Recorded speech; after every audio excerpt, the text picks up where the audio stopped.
le webinaire comme ça. Pour les personnes qui ne peuvent pas suivre la réunion aujourd'hui, elles ont la possibilité de suivre par la suite. Donc, sur notre site internet, vous pouvez trouver des ressources utiles. Donc, voilà, il y a l'adresse qui s'affiche avec notamment des fiches pratiques. Il y en a une de fiche qui est sur la composition. Et je vous invite aussi à consulter la rubrique boîte à outils des conseils de développement où vous trouvez des exemples pratiques, des exemples de délibération, de livrets de présentation, etc., etc. Et puis, il y a aussi le document Vademecum où vous avez des informations utiles dans ce document qui sera mis à jour aussi prochainement. Alors, maintenant, on va pouvoir commencer et aller dans le vif du sujet. Alors, sur la composition du conseil de développement, que dit la loi? Donc, le cadre juridique, pour rappel, c'est l'article qui s'affiche, le L5211, le L5211-10-1 du CGCT, du Code général des collectivités territoriales. Donc, dans cet article, il y a plusieurs points qui concernent la composition. Donc, tout d'abord, l'idée que la composition est plurielle, avec des représentants des milieux économiques, sociaux, culturels, éducatifs, scientifiques, etc., etc. Le respect des principes de parité et d'équilibre des classes d'âge.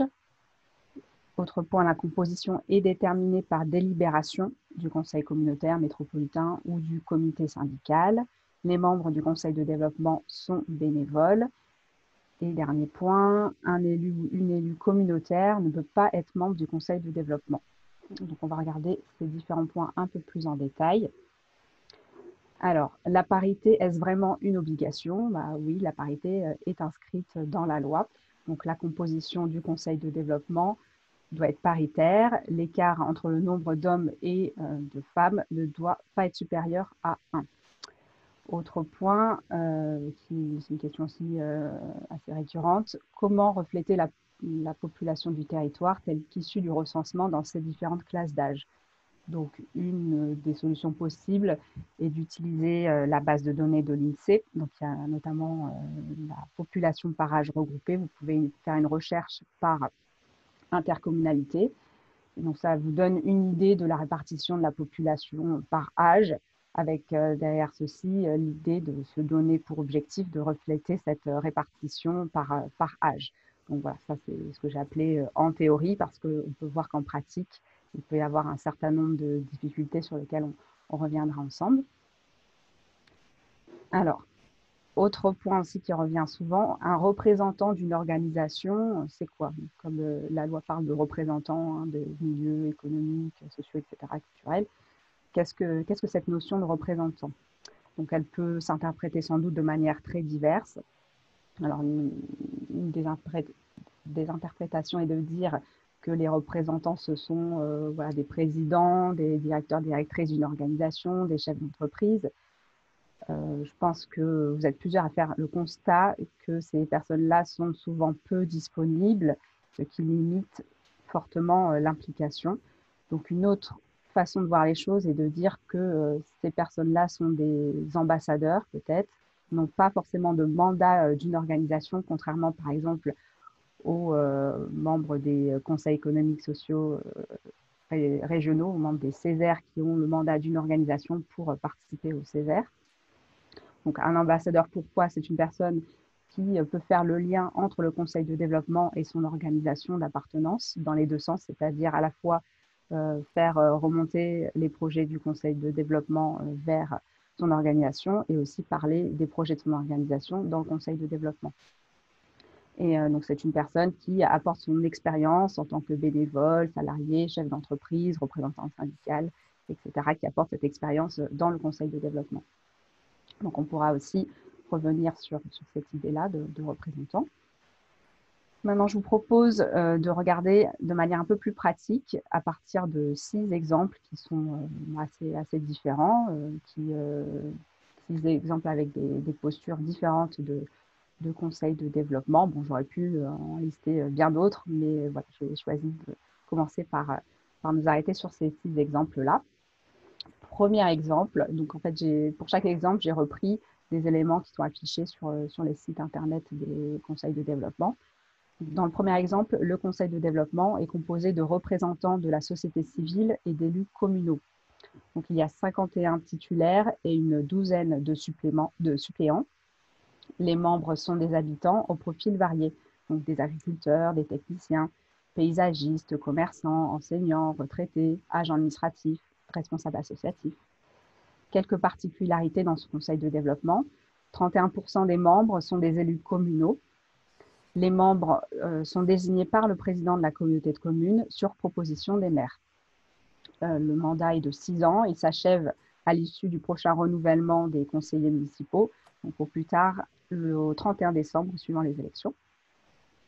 La répartition des sièges est proportionnelle à la population communale, c'est-à-dire que voilà, pour chaque commune, il y a un pourcentage de sièges attribués pour le conseil de développement. Et dernier point, la composition est paritaire. Donc voilà, ça c'était le premier exemple. Donc peut-être que vous reconnaissez dans cet exemple-là. On pourra y revenir aussi tout à l'heure. Deuxième exemple. Alors le conseil de développement est un rassemblement d'intelligence collective où s'exprime l'échange de points de vue. Donc dans ce conseil de développement, il y a 80 membres, des habitants investis dans la vie locale, des entrepreneurs, des syndicalistes, des acteurs de la société civile. Quelques particularités. Aucun élu n'y figure pour préserver son indépendance. Donc là, c'est vraiment un choix du conseil de développement. La participation au conseil de développement est un acte volontaire sans qu'il y ait un mandat exprimé par une organisation ou une institution. L'instance se recompose tous les 3 ans, donc le mandat des membres du conseil de développement n'est pas calé sur celui des élus. Les membres qui souhaitent quitter l'instance sont invités à rejoindre le conseil de développement élargi en qualité de membres associés. Et donc, l'équipe technique du conseil de développement assure un suivi et donne des statistiques qui sont disponibles sur le site internet. Donc, par exemple, l'âge, le sexe, le rayonnement géographique des membres, les centres d'intérêt, les motivations. Donc, ça, c'était le deuxième exemple du conseil de développement. Le troisième exemple. Nous privilégions une diversité d'expériences plutôt qu'une représentativité parfaite. Donc, c'est un conseil de développement qui compte 160 membres qui sont choisis par le bureau du conseil de développement en fonction de leur motivation. Donc, 40 membres sont proposés par les organismes liés à l'activité économique. 40 membres sont proposés par les organismes socioculturels et éducatifs. Et enfin, 80 citoyens volontaires sont sélectionnés en réponse à un appel à candidature. Donc, sur les candidatures reçues, il y a ensuite une procédure de sélection. Quelques particularités, le mandat est de 4 ans, renouvelable une fois, avec un renouvellement du conseil de développement partiel tous les 2 ans. Le bureau et l'équipe technique reçoivent les candidats pour donner des informations sur le fonctionnement du conseil de développement, ses missions, et identifier les motivations des candidats. Donc, il y a des entretiens collectifs qui sont menés. La liste des personnes sélectionnées est transmise ensuite à la métropole pour une validation. Donc, voilà pour ce troisième exemple. Quatrième exemple, donc c'est un conseil de développement qui s'appelle Espace citoyen. Donc l'espace citoyen est composé d'une assemblée plénière d'une centaine de membres, 2 groupes de travail et d'un bureau de 8 membres. Quelques particularités. Alors, il y a une diversité des genres, des âges, des statuts et des lieux de vie. 4 typologies d'acteurs présents. Les citoyens volontaires et personnes qualifiées, les acteurs associatifs, les acteurs institutionnels et enfin les acteurs économiques et professionnels. Parmi les points de progrès identifiés par le Conseil de développement, donc il y a le fait que la représentativité est équilibrée en termes de genre, de territoire et d'âge. Donc voilà pour ce quatrième exemple, l'espace citoyen. Cinquième exemple, une association de citoyens pour construire un futur désirable, solidaire et durable. Donc, ce conseil de développement se présente comme une émanation de la société civile dans sa diversité, avec des citoyens, des associations, des entreprises du territoire. L'adhésion est ouverte à toutes et tous et gratuite. Elle est possible tout au long de l'année. Quelques particularités, donc c'est un conseil de développement sous forme associative. Donc, il est possible d'adhérer à titre personnel et d'intégrer le collège citoyenneté ou en tant que personne morale. Donc, il y a plusieurs collèges, monde associatif, monde économique, socio-professionnel. Donc, ce conseil de développement a fait un véritable travail sur sa raison d'être, sur les valeurs portées, ce qui lui a permis de faire une plaquette de communication, de travailler sur cet aspect communication pour donner envie de rejoindre le conseil de développement. Donc, voilà pour ce 5e exemple.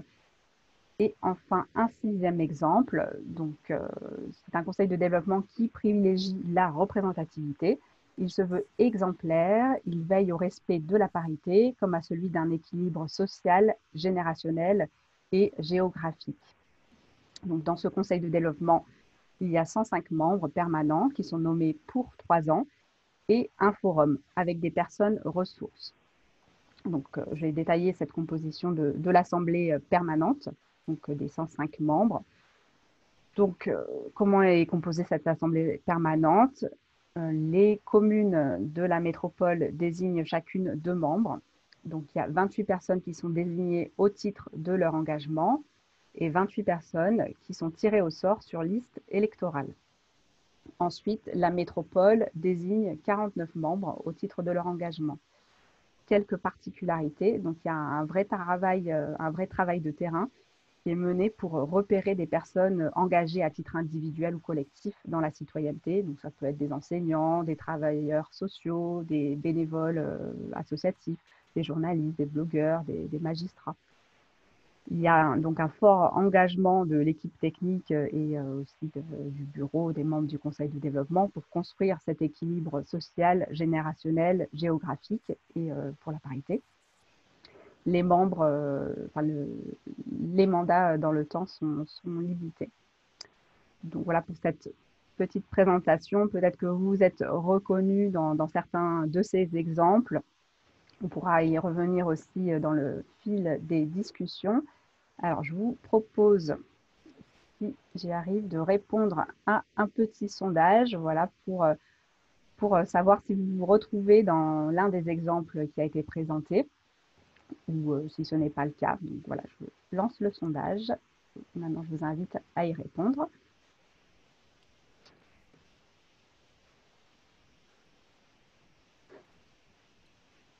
Alors, je vois que certains se sont reconnus dans l'exemple, donc je vais vous donner la parole juste après. Alors voilà, il y aura Laurent Haddad, François-Xavier Lamotte aussi qui s'est reconnu.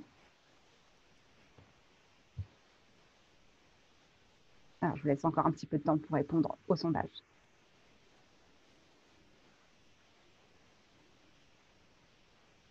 Le sondage. Normalement, si vous êtes sur un ordinateur, ça doit s'afficher sur l'écran. Si vous êtes sur un téléphone, peut-être que ça ne marche pas. Je ne suis pas certaine.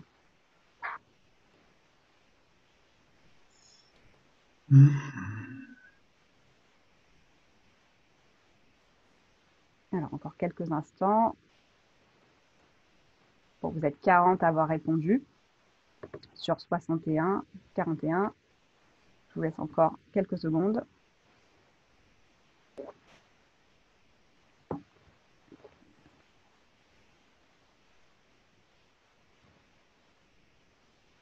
Voilà, on va s'arrêter là. 46 participants.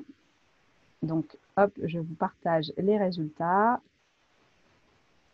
Voilà, normalement, vous voyez les résultats qui s'affichent sur votre écran. Donc, alors, les exemples dans lesquels vous êtes plus reconnus, voilà, il y a le premier exemple, le deuxième, le troisième. Et vous êtes quand même nombreux, 10 personnes qui ne se sont pas reconnues dans les exemples présentés. Donc, voilà, on vous donnera la parole aussi pour vous exprimer, nous dire comment votre conseil de développement se positionne en matière de composition. Alors, je vais donner la parole à Laurent Haddad et puis après à François-Xavier Lamotte pour nous parler nous donner quelques précisions peut-être sur ce que j'ai présenté. Laurent? Oui. Alors, je vais remettre mon partage d'écran, ce sera plus facile. Je mets la cam pour oui, super. Alors. Bonjour à tous. En fait, on s'est reconnu sur le deuxième exemple parce que je pense que c'est nous, en fait. Oui, c'est ça. Voilà. Alors, donc, vous avez le résumé de comment on est composé. Il faudra rajouter un tout petit truc, Alexandra, c'est qu'on a aussi des personnalités qualifiées qui sont associés au conseil de développement. C'est des anciens élus qui sont plus élus ou des gens qu'on estime caractéristiques du territoire qui permettent de renforcer l'expérience et les apports au niveau connaissance des instances et aussi du territoire. Alors nous, on a un conseil de développement un peu spécial parce qu'on a 2 villes phares où il y a pratiquement 80% des habitants du territoire. Et donc forcément, la composition se fait avec pratiquement 80% aussi des membres sont habitants des deux villes phares. Donc on a beaucoup de mal à aller dans les petites villes. Alors je sais qu'il y a plein de conseils de développement plutôt ruraux qui ont le même problème, mais nous on est autour de Paris, il y a des villes où on n'a pratiquement personne de cette ville-là dans la composition. Au niveau de la parité, on est presque paritaire, on a 47% à peu près de femmes et d'hommes. Au niveau de la présidence, on est une coprésidence donc paritaire aussi. Je veux juste rajouter pour finir par rapport à la composition, donc on a beaucoup de mal à se faire connaître. Donc c'est pour ça aussi qu'on prend les bonnes pratiques au niveau des autres conseils de développement pour savoir comment on communique, comment on se fait connaître, comment on peut attirer les gens sans faire de la pub, parce qu'on n'a pas d'argent pour faire de la pub, mais au moins on trouve des bonnes pratiques pour attirer les gens. Mais il y a quelque chose qui est aussi une variable qui est toujours bien en avant par rapport au recrutement, c'est le temps de présence. L'embêtant, c'est qu'on est bénévole, donc on peut se réunir que le soir, que le week-end quand on peut, ou alors dans des moments où on a un moment de libre. Donc ça fait que ça élimine beaucoup de gens au niveau potentiel de participation, puisqu'on se réunit le soir assez tard, les réunions sont assez exigeantes, voilà. Donc ça élimine pas mal de gens qui auraient pu participer avec nous, mais comme on a une exigence de participation, au moins des groupes de travail et au moins aux plénières, fait que finalement, on ne pourrait pas recruter autant de gens qu'on voudrait. Donc nous, par exemple, c'est marqué 80 membres, ça c'est dans nos statuts, on n'a jamais été à 80. On a toujours gravité autour de 70, 68, 70. Donc voilà, on a beaucoup de mal à remplir les 80 et on a beaucoup de mal à remplir dans certaines villes. On est obligé presque de dire que des gens qui habitent entre les deux villes, on les compte pour l'autre ville pour dire qu'on a au moins quelqu'un de chaque ville. Mais ça s'est rempli. Hein. On a enfin rempli la dernière ville qui nous manquait récemment. Donc voilà, tout ça pour dire que ben voilà, c'est un exemple de conseil de développement complètement déconnecté de l'élection au niveau participation, puisque dès qu'un élu chez nous est élu, il doit sortir du conseil de développement, il va dans le conseil élargi, c'est le troisième point que je vois sur le quatrième point.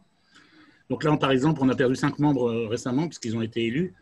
On les invite à venir dans le conseil élargi, qui est un conseil où ils ont de l'information, ils peuvent venir de temps en temps dans le plénière, mais par contre, ils ne sont plus du tout au niveau travail effectif. Forcément, comme on est un conseil de développement hors élu, ils ne peuvent plus participer avec nous. Voilà. Merci Laurent pour ces précisions. Alors François-Xavier, est-ce que vous voulez ajouter quelques précisions aussi sur ce que j'ai présenté? Alors, je ne sais pas si vous nous entendez. Oui, oui, je vous entends. Bonjour Alexandra, bonjour à tous. Bonjour. Je ne vous vois pas par contre, mais bon, tant pis, hein, c'est pas. Oui, vous pouvez activer la caméra si vous le souhaitez, c'est pas obligatoire. J'essaie. Voilà, parfait. Ça y est, c'est bon? Voilà, c'est celui-là. Je ne le vois pas, mais c'est pas très grave. Merci d'afficher effectivement l'exemple. Alors, bien évidemment qu'on s'est reconnu dans cet exemple numéro 5 et j'ai vu qu'on était assez peu en France sur cette configuration. En fait, nous, on a un peu plus de 13 ans maintenant de vie et dès le départ, à la constitution du Conseil de développement, nos prédécesseurs ont souhaité avoir tout de suite des citoyens dans leur représentation. On est une forme associative, donc on est vraiment dégagé un petit peu du conseil communautaire. Et depuis toujours, on a des citoyens, et de plus en plus. Et comment dire, le recrutement, il est essentiellement fait à partir de gens qui ont envie. Voilà, donc on va chercher, on essaie de communiquer le plus possible, et ceux qui ont envie de venir construire avec nous, comme on dit, un futur désirable, solidaire et durable, c'est une phrase qu'on a travaillé il y a quelques temps et qui répond bien à l'état d'esprit un petit peu des gens qui sont au Conseil de développement d'Erdre-et-Gèvres. Vous avez parlé de communication tout à l'heure. C'est très important, effectivement, la communication. Et on a mis à peu près 3 ans, alors ça peut paraître très long, à créer une plaquette. La plaquette d'origine, elle avait une dizaine d'années, donc elle ne correspondait plus vraiment tout à fait aux mots qu'on utilise aujourd'hui. Cette plaquette, elle est visible sur notre site voixcitoyenne.fr pour ceux que ça intéresse. Et le chemin de 3 ans a été nécessaire pour vraiment qu'on soit tous d'accord sur les mots qu'on allait y mettre. Et on a assez de succès avec cette plaquette, puisque du jour où on l'a mis sur notre espace Facebook, elle a recueilli 2200 vues. Alors pour un territoire de 67 000 habitants, c'est quand même pas mal. Donc ça veut dire que c'est attirant en fait ce qu'on fait. Et on a plus d'une dizaine de personnes qui vont nous retrouver, de nouvelles personnes qui vont nous retrouver au mois de septembre lorsque nos activités vont reprendre. Parmi les activités, une qui est… alors, on n'a pas de groupe de travail, on n'a jamais eu vraiment de groupe de travail. On travaille sur des saisines ou sur des autosaisines, mais le plus souvent, on est en coopération avec le conseil communautaire et on décide l'un et l'autre de travailler sur un sujet. Et la question de base, à chaque fois qu'on aborde un sujet, c'est de dire quelle est la plus-value que le conseil de développement va vous apporter à vous, les élus, pour faire avancer le projet. Et on ne se situe pas du tout comme un bureau d'études à porter un avis qui généralement est confronté à l'avis du bureau d'études qu'utilise la communauté de communes. On travaille plutôt en complémentarité avec le projet qui est prévu sur la communauté de communes.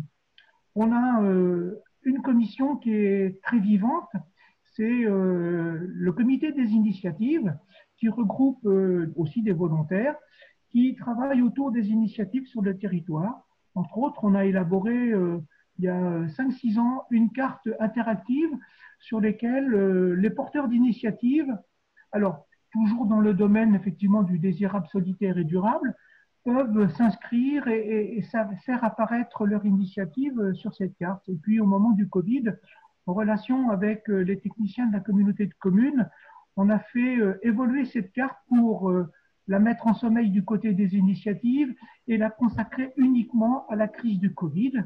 Et là, on a eu 157 initiatives quasiment en très peu de temps qui sont apparues, mais dans l'esprit d'aider les citoyens dans cette crise. Alors, il y avait des médecins, des pharmaciens, des mairies, des citoyens, bien sûr. Hein, tout le monde s'y inscrit. Et puis là, on l'a mis à nouveau en sommeil pour redonner la parole à la rentrée aux porteurs d'initiatives.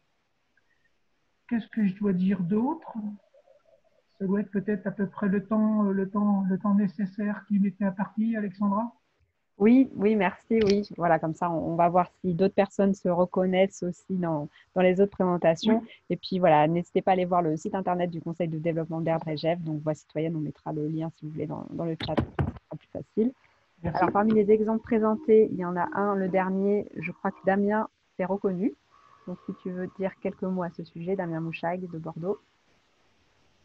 Oui, bonjour à tous. Et comme j'écrivais un petit peu en aparté à Alexandra, donc moi je ne suis pas un membre, en général c'est les membres, mais là. Oh, peu importe, pour ces webinaires. Ouais, mais c'est mieux quand c'est les membres, c'est bien aussi qu'ils puissent venir au webinaire. Et là, on est en pleine recomposition et comme le modèle l'indiquait, il n'y avait pas, enfin, le mandat étant limité dans le temps, ben voilà, on est dans une période transitoire. Et surprenamment, c'est les membres qui tiennent aussi au non-cumul dans le temps, puisque on a essayé là sur le renouvellement de dire mais peut-être on pourrait prolonger votre mandat un petit peu, faire qu'il y ait 3 mandats pour que vous assuriez une continuité. Non, non, c'est bien que ça tourne. Donc peut-être justement je pense que si on est arrivé nous sur ce modèle de travail sur la représentativité au sens non pas de l'histoire politique de la France, c'est-à-dire pas la démocratie représentative comme étant ceux qui représentent la voix majoritaire de ceux qui ont voté, mais représentatif au sens, comme le dit quelqu'un comme Pierre Rosanvallon, au tournant de la fin du 19e, c'est-à-dire de représenter l'ensemble des corps et des populations du territoire et que ce ne soit pas simplement le même type de public qui soit au pouvoir. C'est vrai que nous, les membres du Conseil de développement, ils ont souhaité très vite, d'abord sur la question de la parité, se dire, mais quand même, notre Assemblée, quand elle s'exprime, s'il n'y a pas de femmes présentes et qu'on aborde des sujets, peut-être que les regards seront différents. Et donc, au fur et à mesure, on s'est posé la question de la parité, puis la question de la diversité sociale, puis la question de la diversité ethno-raciale, puis la question de la diversité générationnelle, encouragée aussi effectivement par les textes de loi, avec le souci global dans nos travaux aussi de donner la parole à ceux qui ne la prennent pas, les invisibles, etc. Donc ça a effectivement été rapidement, depuis en tout cas 2008, une sensibilité des membres du Conseil de développement de trouver la représentation, et donc exemplaire au sens de, pour montrer à tous les citoyens que c'est bien eux aussi qui peuvent participer, puisqu'ils sont, les membres sont comme eux et eux comme les membres, et aussi aux élus pour leur dire, oui, on n'est pas que les acteurs avec lesquels vous pouvez aussi travailler dans d'autres espaces, des parties prenantes, dans des concertations sur le plan de déplacement. Donc effectivement, ça a été une volonté des membres du Conseil de développement de dire, mais nous, on aimerait bien être aussi variés que possible, que la société qu'on incarne. Et je pense qu'on utilise un peu le même mot quand j'entends diversité. Voilà, nous, on représente la diversité, mais on n'a pas peur d'utiliser les termes de représentation en disant que la représentation, elle n'est pas exclusivement l'apanage de la démocratie représentative, à partir du moment où on dit que la représentation, c'est celle de l'ensemble des corps qui constituent la société. Des corps, y compris dans le physique, je veux dire. Voilà. Donc après, la deuxième question, c'est comment on fait. Parce que très souvent, ce qu'on nous dit, mais comment on fait pour qu'il y ait des femmes, etc. Alors c'est vrai que nous, progressivement, on est allé vers, comment dire, une coercition douce. C'est-à-dire que dans un premier temps, on a commencé à dire, ce serait bien que vous désigniez des femmes. Et puis donc, on est arrivé à 40% de femmes présentes au sein du C2D. On s'est dit, la parité, c'est 50. Enfin, même les élus y arrivent, donc on va peut-être essayer aussi de le faire. Et donc, effectivement, la fois suivante, on a dit, merci de non pas, est-ce que vous pourriez nous désigner une femme, mais merci de nous désigner une femme. Donc ça, c'est sur les questions de parité. Alors, c'est vrai que nous, d'un point de vue de l'outillage, c'est plus facile parce que on n'a pas simplement de la représentation des milieux sociaux par des corps intermédiaires, des assos, etc. Mais aussi, on va directement chercher des personnes par tirage au sort ou par règle de candidature. Donc, effectivement, là, on peut poser le critère de la parité, ou du genre pour savoir si on retient la candidature. Quant aux générations, puisque donc, évidemment, on dit on cherche l'exemplarité, mais évidemment, on n'est pas pur. On est aussi sur un chemin. Sur la parité, on y est, en tout cas, nous, depuis 2011, c'est sûr.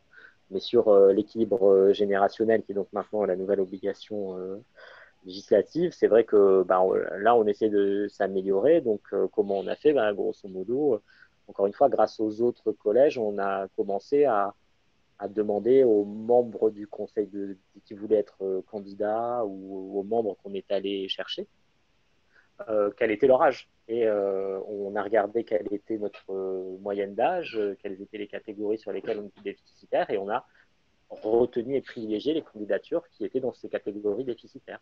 Donc on a effectivement, et encore une fois avec le souhait des membres, parce que c'est le bureau qui a procédé à ce rééquilibre générationnel, avec effectivement une démarche assez volontaire, qui est en général assez bien comprise, aussi bien par les structures que par les personnes.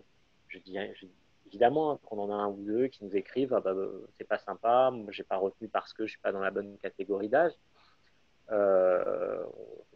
Oui, mais c'est assez peu fréquent. Et puis comme on a à côté du Conseil de développement ce forum qu'a aussi recensé Alexandra, ça ne veut pas dire on ferme entre guillemets la porte du conseil, mais on ne ferme pas la porte à la participation aux travaux du conseil.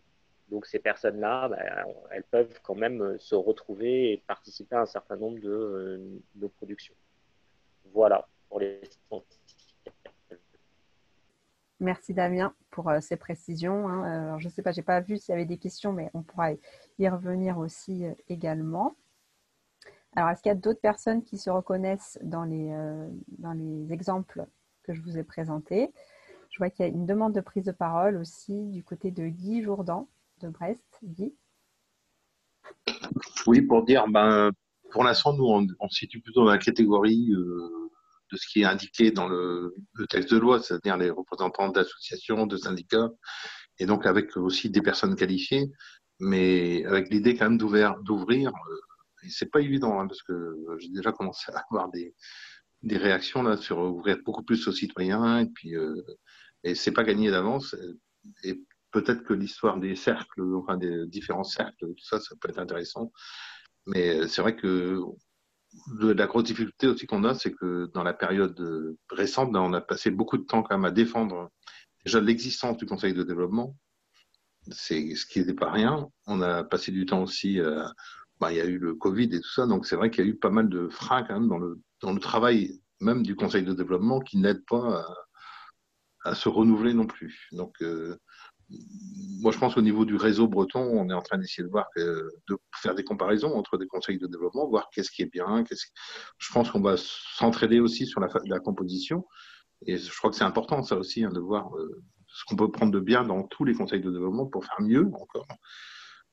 Ceci dit, sur l'exigence après, sur la représentation générationnelle, par exemple, la parité, c'est déjà un travail, mais c'est faisable. Sur les générations, à partir du moment où nous sommes des bénévoles, quand même, on ne peut pas obliger non plus des personnes de tous âges à décider de venir dans le conseil de développement. Donc, il faut qu'on trouve comment on le fait. Et moi, je disais, j'assistais hier à une réunion dans mon EPCI, là, la moyenne d'âge, c'était plutôt pour les élus, hein, je veux dire.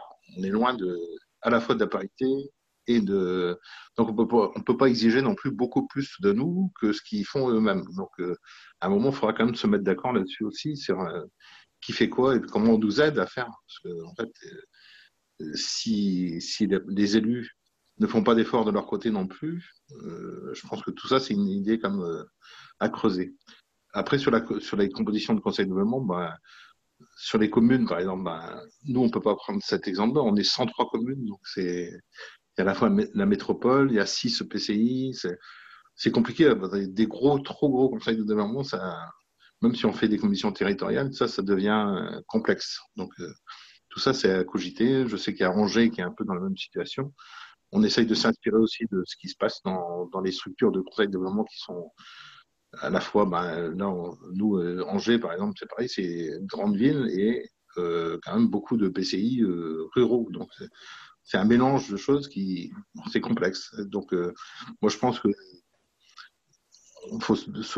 faut penser qu'on est dans un processus, en fait, pas dans une situation figée moi, je pense qu'on travaille bien depuis un moment là sur le partage, justement, sur des choses qui fait qu'on chacun a une vision un peu de ce qui se passe en France. Moi, je trouve très important de le faire, ça. Donc, et je pense que l'inspiration viendra de là. Donc, sur les chartes de coopération, par exemple, ça nous oblige aussi à formaliser les choses et puis donc de savoir comment ils vont appliquer cette loi d'égalité citoyenneté, son article premier. Je pense que plus ça va, plus je vois que c'est quand même difficile. Donc, je pense que c'est un des premiers jeux à faire, c'est ça, quand même, à la fois sur la composition du conseil et sur les chartes de coopération. Oui, effectivement, oui. Voilà. C'est pour ça aussi qu'on fait ces webinaires-là, pour que vous puissiez partager vos expériences et vous enrichir aussi des expériences les uns des autres qui sont très diverses, parce que les conseils de développement sont vraiment très divers selon les territoires. Donc, c'est l'intérêt de ces moments d'échange, de partage. À la rentrée. Voilà. Je vois qu'il y a plusieurs questions aussi. Voilà, sur la composition. Alors, effectivement, certains conseils de développement vont faire le choix de revoir leur composition avec un nombre réduit de membres et puis un fonctionnement, certains appellent ça cœur pétale, avec des personnes associées aux travaux selon les thématiques. Donc, voilà, c'est des choses qui sont en cours réflexion, si vous voulez des exemples, au conseil de développement du Grésivaudan, par exemple, ça a été proposé. Et le conseil de développement de Grand Angoulême aussi réfléchit à ce type de fonctionnement. Alors, il y a une question pratique sur le tirage au sort des citoyens. Damien, peut-être que tu peux répondre à cette question-là, puisqu'une partie des membres du conseil de développement de Bordeaux Métropole est tirée au sort. Une question, comment s'organise le tirage au sort des citoyens? Tu veux que je dise un mot, c'est ça, Alexandra? Je n'ai pas bien entendu. Oui, c'est sur le tirage au sort. Oui, sur le tirage au sort, ouais, j'ai entendu, mais je n'ai pas entendu que c'était à moi que tu t'adressais. Oui, oui, c'était à toi. On le pratique et j'ai vu que d'autres aussi avaient indiqué qu'ils le pratiquaient. On ne veut pas monopoliser. On a essayé, nous, plusieurs formules. Dans un premier temps, on a fait du tirage au sort. La première fois qu'on l'a essayé, c'était en 2011. Donc, encore une fois, dans le souci de dire bah, c'est bien que des personnes qui n'ont pas pensé à rejoindre le conseil de développement puissent le rejoindre parce que c'est toujours plus riche d'avoir des personnes qui sont peut-être pas, qui sont peut-être un peu éloignées de l'action publique justement pour apporter des idées nouvelles.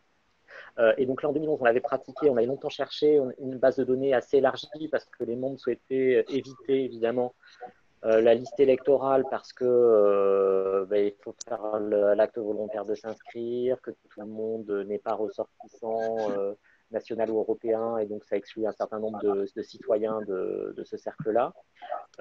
Et de ce point de vue, on avait cherché, les impôts avaient refusé de nous donner accès, enfin ils nous ont même pas répondu à la liste de la taxe d'habitation, puisque c'est une liste pour le coup qui recense toute la variété des citoyens à partir du moment où on paye une taxe d'habitation, mais c'était quand même déjà plus large que la liste électorale. On avait essayé aussi, mais on n'était pas allé au bout, d'utiliser les inscriptions au service de l'eau, puisque en plus c'était nous qui gérions, mais pareil, bon, en termes de droit à information, comment on peut utiliser ça, c'est un peu compliqué.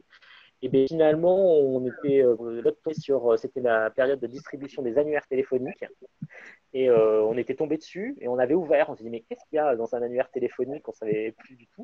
Et il se trouve qu'à l'intérieur, il y avait y compris des gens qui avaient que des téléphones portables et plus de fixes. Donc on s'est dit, bah, pourquoi pas? Ça marchait. On a essayé. En revanche, bon, ça a été très laborieux. On a passé, je ne sais plus, dans mon souvenir, 900 appels, 300 décrochés. Je crois une quinzaine ou une vingtaine de réponses positives. Effectivement, c'était quand même. Bon, alors, on le faisait à titre expérimental, hein, donc ça a été un peu laborieux. Donc, on n'a pas renouvelé l'expérience quand on a refait du tirage au sort en 2015. Et là, paradoxalement, on s'est dit bon, bah, on va prendre le canal des communes et on a utilisé du tirage au sort via liste électorale via les communes. Donc, grosso modo, c'est les maires qui écrivaient le courrier. Ouais, évidemment, alors écrivaient le modèle de courrier, mais ils le signaient, logo conjoint de la commune et de la métropole, pour dire vous avez été tiré au sort pour rentrer au conseil de développement. Donc là, je pense que symboliquement, les citoyens se disaient ah la vache, j'ai été tiré au sort par le maire. Enfin, notre hypothèse, quoi, qu'il y a une espèce de charge démocratique un peu importante. Et donc là, on a eu un taux de retour assez fort. C'est-à-dire que chaque courrier, on tirait une cinquantaine de personnes, donc soit hommes, soit femmes, en fonction de la commune, pour toujours sur des histoires de parité. Et on a eu au minimum une candidature et au maximum, enfin, quand on envoyait sur les 50, au minimum un retour et au maximum, je crois que c'était une petite dizaine de retours positifs. Donc voilà, effectivement, en revanche, la source n'est pas hyper satisfaisante parce qu'on sait très bien qu'on oublie un certain nombre de personnes qui ne sont pas inscrites sur les listes électorales. Donc là, c'est ce que je disais dans le chat. On s'appuie sur les membres du C2D pour aller chercher ces publics-là qui sont un peu plus éloignés. C'est-à-dire que des membres qui sont investis dans des collectifs d'aide aux personnes sans papier, ou voilà, c'est eux qui vont aller essayer de trouver des interlocuteurs. Juste, Alexandra, enfin, peut-être que d'autres veulent témoigner, mais je vois qu'on me pose sur la question sur le forum. Alors, je ne sais pas si Angoulême est là aussi, parce que c'est le modèle qu'ils utilisent. Oui, bah, si tu veux dire quelques mots sur Oui, le forum. juste dire, encore une fois, nous, c'est parti du constat qu'on s'est dit, bah, quand on recompose, en cours de parcours, après, dans les années qui suivent, en fonction des événements, il y a des gens qui disent, ah ben ça a l'air bien le C2D, j'aimerais bien en être membre. Et puis là, on leur disait, bah, revenez dans 3 ans, dans 6 ans, pour l'instant, la boutique est fermée. On s'est dit, c'est quand même un peu spécial. Il y a des gens qui ont envie de faire, de donner du temps, c'est un peu dommage de leur fermer la porte. Donc le forum, effectivement, pour l'instant, même s'il faut qu'on le retravaille, parce que tout ça, c'est une liste, on est toujours en train d'essayer de s'améliorer. Pour l'instant, c'est une liste. les gens, ils s'inscrivent, ils nous disent oui, je veux faire partie du forum. À minima, ils sont tenus au courant de nos activités ouvertes au public. Ils répondent quand on a des sollicitations type questionnaire, etc., pour alimenter nos travaux. Et je sais, par exemple, nous, on a un conseil de développement sur une des grosses communes de la métro, et on va probablement aller vers ce modèle-là. Dès qu'ils ouvrent un groupe de travail, il est ouvert. D'ailleurs, ils disent à toutes les personnes qui ont envie d'y contribuer, il y a un temps, venez, inscrivez-vous au groupe de travail et rejoignez. Donc, le conseil de développement pilote, les membres en tout cas, pilotent les travaux. Et toutes les personnes qui veulent y contribuer rejoignent le groupe, peut-être pas tout le temps, peut-être à des étapes, pour alimenter le travail. Donc moi, c'est plutôt ce modèle forum. Je vois que Sandrine est aussi en train de répondre. Voilà, je pense qu'on est les uns et les autres, on voit bien la nécessité de créer autour du conseil pour éviter la version club, et y compris pour donner de la légitimité à nos travaux, ou pour enrichir, avoir de nouvelles idées, d'avoir autour un cercle un peu plus large des gens qui ont envie d'y contribuer. Merci Damien pour ces précisions. Je pense que ça rejoint aussi la même idée, hein, le conseil de développement élargi de pleine commune aussi. C'est pareil, c'est un moyen de tenir informé un cercle plus large de membres, et puis aussi les solliciter sur certains travaux. Alors, il y a d'autres questions aussi. Si vous avez des besoins de précision, n'hésitez pas à demander à prendre la parole ou écrire vos questions comme vous le faites là actuellement par écrit. Donc voilà, on a répondu sur la question du tirage au sort. Alors, qu'est-ce qu'il y avait comme autre question? Oui, sur le tirage au sort, un autre exemple, hein, ce n'est pas juste les conseils de développement de métropole qui pratiquent le tirage au sort. On a un exemple, le conseil de développement de la communauté de communes du pays d'Ancenis aussi a fait tout récemment un tirage au sort d'une partie des membres du conseil du développement. C'était sur liste électorale, si je ne me trompe pas. Normalement, il y a des infos sur leur site internet, et je crois qu'on avait fait aussi un article sur le site de la CNCD à ce sujet, si cela vous intéresse. Alors, oui, alors on a une expérience du conseil de développement du Grand Nancy sur le tirage au sort. Donc, Sandrine Bosetti qui nous dit que c'était compliqué, apparemment même ingérable. Donc, est-ce que tu veux dire 2 mots à ce sujet, Sandrine? Oui, oui, nous, on avait, c'était le mandat précédent. Pardon. C'était sur le mandat précédent. Donc, c'est pas moi qui l'ai fait, c'est Rachel, parce que moi, je n'étais pas encore au conseil de développement. Mais c'est vrai que, alors déjà, c'était bon, effectivement, pour avoir les gens, elle pourra en parler plus que moi, mais il fallait appeler tard, etc. Parce que dans la journée, on ne récupérait pas forcément les gens à la maison. Il y avait, comme les gens ne savaient pas ce que c'était un conseil de développement, allez, on va dire 9 fois sur 10, voire 9 fois et demi sur 10, ça ne les intéressait pas.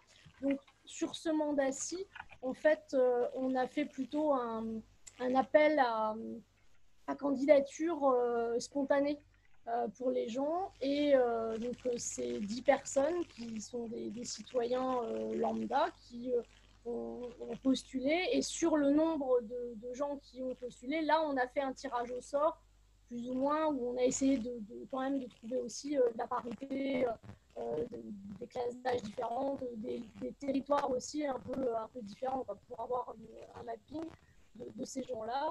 Mais c'est vrai que le tirage au sort pur, c'était un peu compliqué.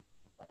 Et pour la représentation des communes, nous on a 20 communes, et donc on a au moins un représentant par commune qui sont pour le coup désignés par le maire, dans des gens, des associations, des représentants d'associations, des gens qui connaissent, qui sont investis dans la vie de la commune. Et nous n'avons aucun élu, même pas conseiller municipal. C'est-à-dire que s'il y a un mandat dans ce mandat-là, maintenant le prochain, on ne sait pas comment on va gérer, mais en tout cas dans ce mandat-là, nous n'avons aucun élu. S'il y a un mandat électif, c'est rédhibitoire.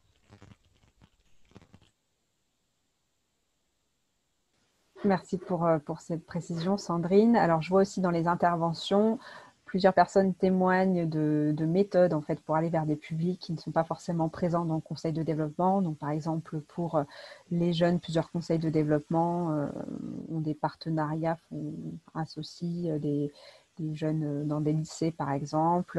Donc, ça, c'est aussi un moyen pour finalement élargir aussi la participation. Donc les associer à des travaux, pas forcément en tant que membre du conseil de développement, mais voilà, associer des lycéens ou des étudiants à certains travaux du conseil de développement. Donc aussi, c'est des choses qui marchent plutôt bien. Des jeunes aussi en service civique. Il y a plusieurs conseils de développement qui ont conclu par exemple un partenariat avec Unicité pour travailler avec les jeunes en service civique. Alors, n'hésitez pas si vous souhaitez aussi intervenir. Ben voilà, je vois une demande d'intervention de Zoé de Belfort. Allez-y. Alors, bonjour à tous. Je ne mets pas ma vidéo juste parce qu'il y a des problèmes de bande passante. Donc, comme ça, je pense qu'on entendra mieux mon intervention. Oui. Je suis donc jeune élue au conseil municipal de Belfort et au conseil communautaire du Grand Belfort. Jeune dans les deux sens, c'est mon premier mandat et j'ai 27 ans. Et du coup, je découvre un peu aussi tout ça. Et je sais qu'au Grand Belfort, il n'y avait pas la volonté de créer un codev. Et du coup, je voulais savoir comment on pouvait créer un conseil de développement quand le conseil communautaire n'est pas d'accord ou ne souhaite pas en créer un. Et surtout que c'est du coup sur le Grand Belfort, c'est plus de 100 000 habitants. Donc je crois que normalement, c'est justement le conseil de développement qui doit prendre une délibération pour créer un conseil. Oui, effectivement, c'est bon, d'après la loi, pour être en conformité avec la loi, effectivement, les intercommunalités de plus de 50 000 habitants ont l'obligation de mettre en place un conseil de développement. Donc après, ça peut être un conseil de développement à une échelle plus large. On a des exemples ici à l'échelle d'un pôle métropolitain, à l'échelle d'un pays qui regroupe plusieurs intercommunalités. Mais voilà, c'est une obligation légale et c'est le conseil communautaire, le conseil métropolitain qui crée ce conseil de développement, ou alors s'il est à l'échelle plus large d'un PETR, par exemple, d'un pôle d'équilibre territorial et rural, c'est le PETR qui crée ce conseil de développement, mais voilà, il faut qu'il y ait des délibérations aussi concomitantes des intercommunalités pour créer un conseil de développement commun. Donc voilà, c'est une obligation légale. Toutes les intercommunalités de plus de 50 000 habitants devraient être dotées d'un conseil de développement, mais bon, on voit que ce n'est pas toujours le cas. On espère que cela progresse avec les élections des nouveaux conseils communautaires, bien sûr. Je l'espère. Merci. Voilà, n'hésitez pas si vous avez besoin d'informations, on reste à votre disposition. Alors, il y a des questions sur les guides, des exemples de guides d'accueil, de livrets d'accueil. Vous pouvez en trouver sur notre site internet, sur le site de la coordination nationale. Ou alors, vous pouvez aussi les trouver en général. Beaucoup de conseils de développement les mettent en ligne aussi sur leur site internet. Donc voilà, si vous avez aussi des livrets d'accueil qui ne sont pas forcément en ligne sur votre site ou qu'on n'a pas repéré, vous pouvez nous envoyer des liens et après, ça nous permet aussi de les mettre en ligne sur le site de la CNCD. C'est plus facile voilà, de trouver plusieurs exemples à un même endroit, je pense. Donc, n'hésitez pas à nous envoyer aussi des documents pour alimenter ces rubriques. Alors, une question aussi pratique. Qui doit prendre la décision et comment, à quel moment, de choisir le type de constitution du conseil de développement? Notre conseil de développement est en pleine reconstitution avec 6 ou 7 membres du bureau non encore élus. Ils ont déjà défini une charte, donc un peu fermée sur les domaines d'intérêt.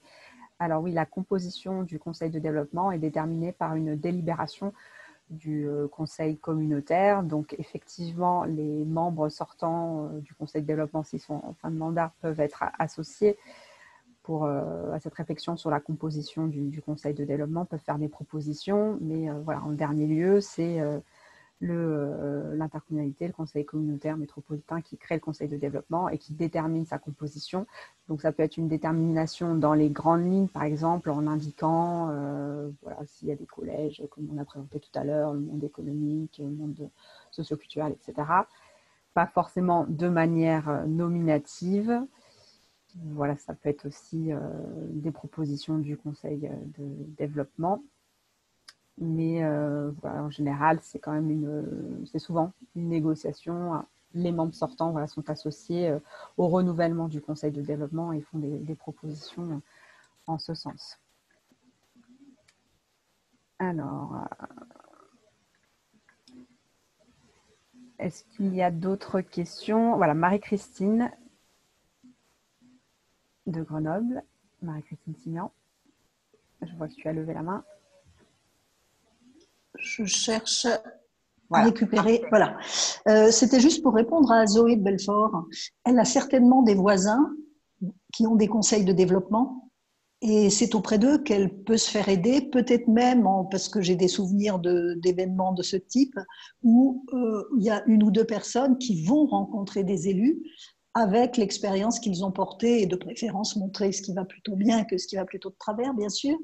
Mais voilà, je pense que la solidarité de voisinage, il ne faut pas l'oublier et qu'elle peut vraiment accompagner ceux qui sont un peu dans la difficulté pour lancer une expérimentation. Ils peuvent être aussi invités à une occasion ou une autre pour voir comment ça fonctionne ailleurs. Donc je pense que là, il y a vraiment quelque chose voilà, une solidarité interconseil de développement qui peut être très efficace. Voilà, c'est tout. Merci Marie-Christine. Effectivement, oui, ça marche plutôt bien. Voilà, en général, quand il y a des exemples comme ça de conseil de développement qui fonctionnent bien, ça peut donner aussi envie aux élus de mettre en place un conseil de développement, tout simplement. François-Xavier, je crois que tu as levé la main. Oui, bonjour. François-Xavier Kemgen, conseiller développement de la CASA, Sophie Antipolis, dans les Alpes-Maritimes. Nous avons, au niveau du conseil développement, des organismes. C'est-à-dire qu'en fait, on n'a pas des citoyens en tant que tels, mais plutôt des organismes. Donc, évidemment, c'est plus facile puisqu'on leur demande de nous désigner un représentant titulaire et suppléant, femmes et hommes. Donc, déjà, dans l'esprit, on l'atteint déjà au niveau, au niveau de cette approche. Ensuite, comme on sait très bien qu'éventuellement, il n'y aura pas la possibilité pour tous les organismes de nous désigner un homme et une femme, on a décidé de créer un collège citoyen dans lequel nous essaierons de faire un petit peu l'ajustement en termes de parité et surtout aussi en termes d'équilibre générationnel. Voilà. Donc ça, c'est un peu notre position. Après, il y a une remarque quand même, c'est qu'au niveau des élus de l'agglomération, je pense que c'est pareil au niveau de l'ensemble des EPCI, on est très très loin de la parité. Et souvent, l'exemple qu'on essaye de donner n'est pas du tout le reflet de la réalité politique du territoire. Donc, il y a eu quand même une indulgence de nos élus vis-à-vis de cette obligation au niveau des CDD, en espérant évidemment que les organismes de contrôle auront cette même indulgence. Et comme il n'y a pas de sanctions prévues, je pense que l'idée, c'est plus d'essayer de tendre à que d'avoir tout de suite une parité optimale. Merci pour cette intervention. Effectivement, on le voit, souvent c'est des progrès aussi avec plusieurs étapes, parce que ça peut être compliqué du jour au lendemain de passer d'un conseil de développement qui n'est pas du tout paritaire à un conseil de développement paritaire. Donc certains se fixent plutôt des objectifs avec plusieurs étapes pour atteindre la parité. Donc c'est bien aussi de le préciser. Alors, est-ce que vous avez d'autres demandes de précision, d'autres interventions ? N'hésitez pas à vous exprimer, hein. C'est aussi votre réunion, l'occasion de poser vos questions, de donner des exemples aussi, de demander des précisions, n'hésitez pas.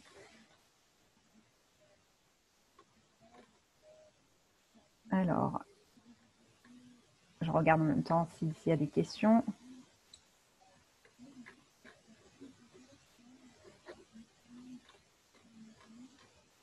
Non. Tout a été très clair alors, il n'y a plus de questions, plus de besoin de précision. Alors, il y a des questions qui arrivent. Bon, la question des collèges, effectivement, ça c'est quelque chose, c'est un choix. Certains fonctionnent avec des collèges, d'autres non. Donc, voilà, vous pourrez trouver aussi des exemples de ce type. Ah ben voilà, je vois une demande d'intervention de Marie-Claude Malhomme de Metz. Oui, c'est juste pour revenir sur le titre représentativité, diversité, puisqu'on sait que beaucoup, maintenant il va y avoir des nouveaux, pour un peu freiner le conseil de développement, on dit oui, mais il faut que vous soyez représentatif. Donc Alexandra, je crois qu'il faudrait rappeler un petit peu ce que nous a dit mon ancien prof de sociaux Blanc, ça y est, je retrouve son nom. De bien inciter sur la diversité et comment on va chercher la diversité, c'est ça, c'est la recherche de la diversité plus que la représentativité. Oui. Oui, effectivement, dans les exemples aussi que je vous ai présentés, on voit que ce souci de la diversité, il est présent dans plusieurs conseils de développement. Donc, effectivement, c'est un point important. Alors, Henri Jacot. Oui, conseil de développement de Lyon, enfin de la métropole de Lyon, avec évidemment un statut un peu gigantesque, 1 400 000 habitants, 59 communes, et puis en plus un statut particulier, puisque nous ne sommes même pas EPCI, mais collectivités de plein exercice pour avoir absorbé les compétences du Conseil général. Non, c'était pour rebondir sur ce que vient de dire Marie-Claude, c'est-à-dire sur l'histoire de représentativité. Nous, on a fait très attention, même si maintenant on est évidemment un peu en dispositif de continuité, on attend la suite, mais de faire très attention sur cette notion de représentativité pour ne pas se faire coincer des deux côtés. Parce que d'une part, on avait des élus qui nous écrivaient, par exemple, dans des lettres de saisine ou des projets de lettres, parce qu'on négociait les saisines, qui nous disaient le conseil de développement représentatif de la situation de la société civile. Et là, tout de suite, on disait non, nous, on n'est pas représentatif parce qu'on ne voulait pas servir d'alibi à une véritable consultation, participation, implication des citoyens, sous couvert que nous, on était saisis. Donc, on disait non. Et en sens inverse, évidemment, on a ceux qui nous disent « vous n'êtes pas du tout représentatif, vous ne représentez rien ». Et entre les deux, je crois que c'est Damien tout à l'heure qui l'a dit, il faut parler de représentation. D'ailleurs, la loi parle de représentants, ne parle pas de représentativité. Donc, c'est de la représentation. On représente quelque chose. Et d'ailleurs, la prétendue démocratie représentative, elle n'est pas si représentative que ça. D'ailleurs, moi, je préfère personnellement l'appeler la démocratie élective. Effectivement, c'est une démocratie élective, mais elle n'est pas plus représentative, elle est souvent très peu représentative de la population, etc. Voilà. Donc, il ne faut pas qu'on se fasse piéger là-dedans, c'est un premier point. Alors, c'est vrai après, deuxièmement, mais sans trop détailler, on a eu une difficulté, bon, on a 200 membres, on a 6 collèges, on a voulu au départ, et on va essayer de le réintégrer avec les nouveaux élus, on voulait être hybride, moitié représentant la société civile organisée, donc 3 collèges avec des représentants, effectivement, et là, comme ça a été dit, chaque fois qu'il s'agit d'associations, d'organisations, on demande la parité titulaire-suppléante ou suppléant, effectivement, suivant le genre. Et en plus, on demande on dit à chaque fois que ces représentants des corps intermédiaires, des associations, des chambres de commerce, etc., ce n'est pas forcément eux qui viennent à nos travaux, c'est-à-dire eux, c'est effectivement des ambassadeurs, c'est nos correspondants dans les structures, et si on doit travailler un thème, on leur demande plutôt qu'ils nous envoient quelqu'un chez eux qui connaît le thème, plutôt qu'ils viennent eux, ou qu'ils ne viennent pas d'ailleurs parce qu'ils ne le connaissent pas du tout. Donc voilà, c'est un peu cette pratique. Par contre, on voulait une moitié, évidemment, qui était beaucoup plus à la fois territoriaux et citoyens tirés au sort. Alors, les tirés au sort, on en a, mais on l'a, comme ça a été dit par Nancy, on l'a sur volontariat, c'est-à-dire que un appel a été fait, alors qui n'a pas été massivement, mais il y a eu 600, je crois, personnes qui ont répondu sur 1 400 000. Vous voyez bien que ce n'est pas représentatif. Il n'empêche qu'on a eu 600 personnes qui ont demandé à participer. Et là, on a effectivement, on en a retenu 40. Là, on peut évidemment respecter strictement la parité, on peut respecter les conditions générationnelles, etc. Voilà. Et les autres, on les a effectivement inscrits dans la liste de ce qu'on appelle la communauté CDD, au-delà de nos 200 membres. On a tous ces gens alors c'est le forum de Bordeaux, etc.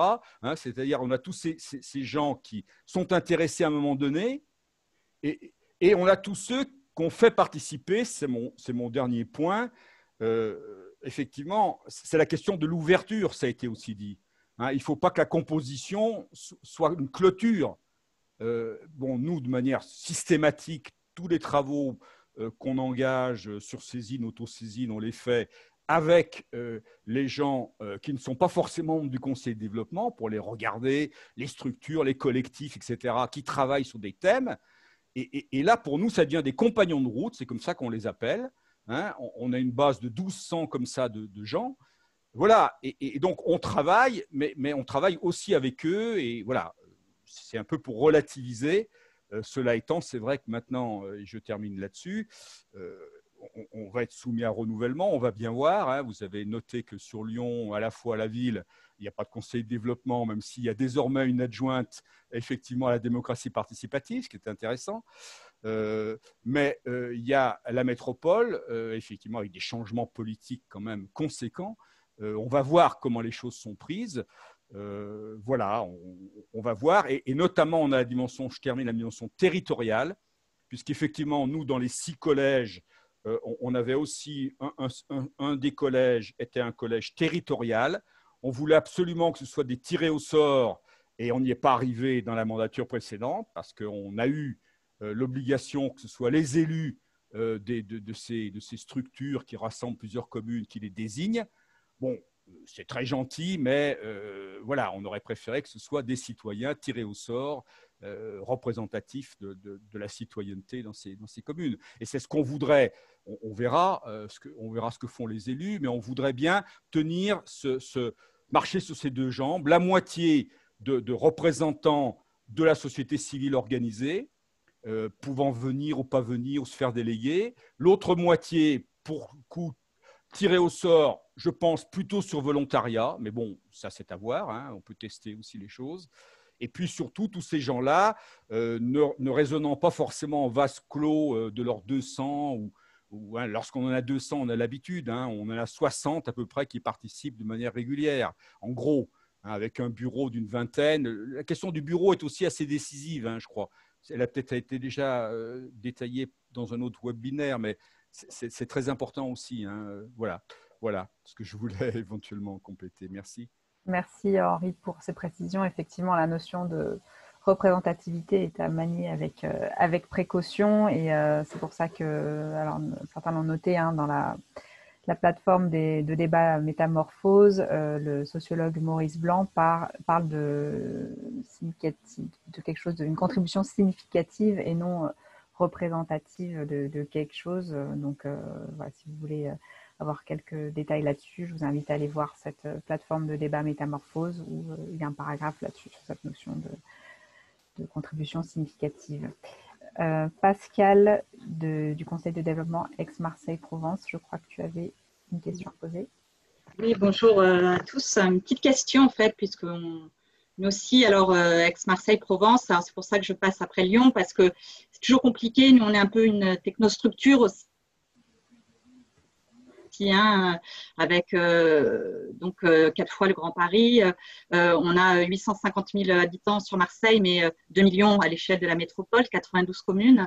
Et on a, alors contrairement à ce que disait, je crois, Pleine Commune, nous c'est un peu le contraire. On a finalement des territoires, puisqu'on a des conseils de territoire aussi, puisqu'on est, enfin, c'est un conseil de développement qui date de 2017, né de la fusion de 6 intercommunalités, et donc avec une métropole à statut particulier, donc voilà, avec aussi un lien au territoire. Et nous, on a plutôt